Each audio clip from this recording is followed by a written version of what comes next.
And lives are at stake. The military then took center stage and offered an evidence specialist, Greg Miller, shot in Iraq last December. Fortunately, he was wearing interceptor body armor. With your indulgence, I'd like to thank him publicly for his outstanding service to our nation. Republican Trent Franks of Arizona, however, asked the Army to test Interceptor against Dragonskin one-on-one, much as NBC had.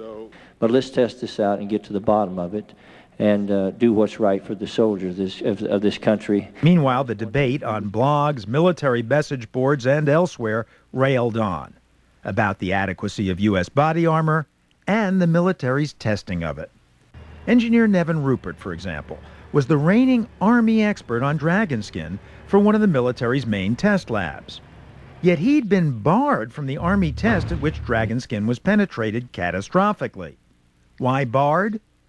No explanation. He was my supervisor. He determines whether I could go or not. And this is who? I can't give names. Oh, okay. Being careful, his lawyer there as we spoke, Rupert won't give names. No wonder, since after objecting to his exclusion, Rupert was fired for insubordination and is now suing. Why fired? Well, he supported and still prefers Dragonskin, thinks Army officials were trying to sabotage it to protect Interceptor contractors. And who was championing Interceptor? A then colonel named John Norwood. He wrote a request to my directorate chief requesting that I be removed from the flexible body armor program. Meanwhile, Norwood, present at the test that failed Dragonskin, retired last summer, immediately went to work for Interceptor contractor Armor Holdings, with $350 million in body armor contracts in the year since Norwood's appointment. Norwood declined our request for an interview. While General Mark Brown wouldn't give us an interview either, he did talk to NBC's Lisa Myers in the spring. Are you aware that an Army colonel who oversaw the testing of Dragonskin now works for one of the companies making the Army's current body armor? Yes, I'm aware. And you're not troubled? No, I'm not troubled at all. And you don't see a conflict of interest at all? Not since he followed all the laws and regulations and ethical rules about post-service employment. No, I don't see a conflict. We asked Winslow Wheeler, a longtime Capitol Hill staffer turned defense spending watchdog, for his reaction. The law is full of loopholes, and they're not even enforcing what tatters are left of the old revolving door legislation. And the practice of someone leaving the military for a job with a company he awarded contracts to? It's standard behavior. It's the way the system works. It's the way the system keeps itself going. Now based at Camp Pendleton, Lieutenant General James Mattis commanded Marines in Iraq and Afghanistan. He thinks procurement officers are obvious choices for industry. We're all human, and I can't say that something like that couldn't exist, but I can tell you that when probably more than 75–80% of the officers at Quantico are fresh back from fighting overseas, and the rest of them are probably preparing their sea bags to go overseas. It's not an environment in which that sort of thing would be allowed to exist for long, simply out of the self-interest of those Marines who are there and who have the interests of their troops at heart, who they've been fighting alongside. But there's evidence of other interests as well. The main Interceptor contractor over the years has been Point Blank. Yet, in 2005, the Marine Times reported that Point Blank's Interceptor vests had been failing quality tests for 2 years and were now experiencing actual penetrations by bullets they were designed to repel. Marine Colonel Gabe Patricio had issued waivers to send thousands of Point Blank vests from the same test lots to the front, despite complaints from the civilian tester that they would jeopardize lives. You waived Point Blank vests. I waived those particular lots, that's correct. Why? Because they'd passed his own test at a private lab, says Patricio.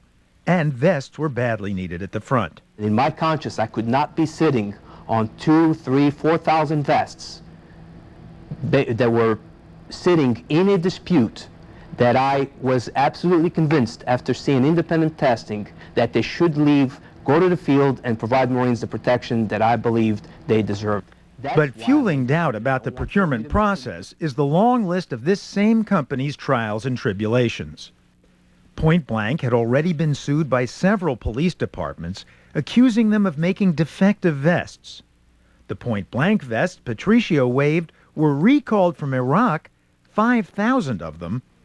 Point Blank's parent company, DHB, was at the time the subject of a Defense Department and a criminal investigation, still ongoing.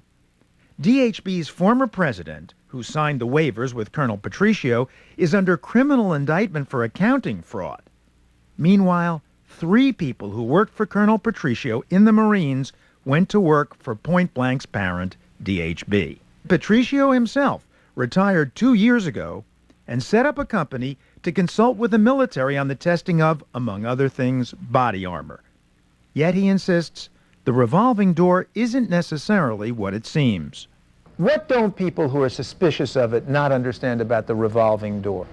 Well, we all have a right to make a living. There's a certain workforce required in the area to perform these services, and clearly there are people that come off of uniform, or quite frankly from the civil service as well, that have those skills and expertise that are necessary to help the government continue to do its business, or the private sector, and so it seems like a natural transition. Natural to some, suspect to others. The SEC's filed an investigation on them. The stockholders have they filed suit against them.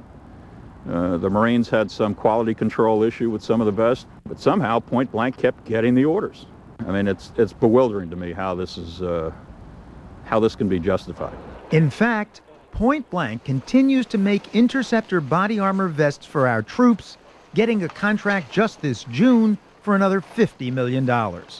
Meanwhile, rival Dragonskin is still banned by the Army and Marines and is under threat of debarment by the Air Force. Families like the La Rosas, however, won't be convinced until someone else tests Interceptor against Dragonskin. Go to Consumer Report, go to the police department, whoever anybody trusts, put him on an open field, shoot at him. The one that comes out the best, if he happens to be Interceptor, I eat my words. The Army has requested submissions for new body armor testing this fall, but no head-to-head testing against Interceptor, independent or not, is scheduled or contemplated. Part 2 in Paul's series looks at the guns the troops are using.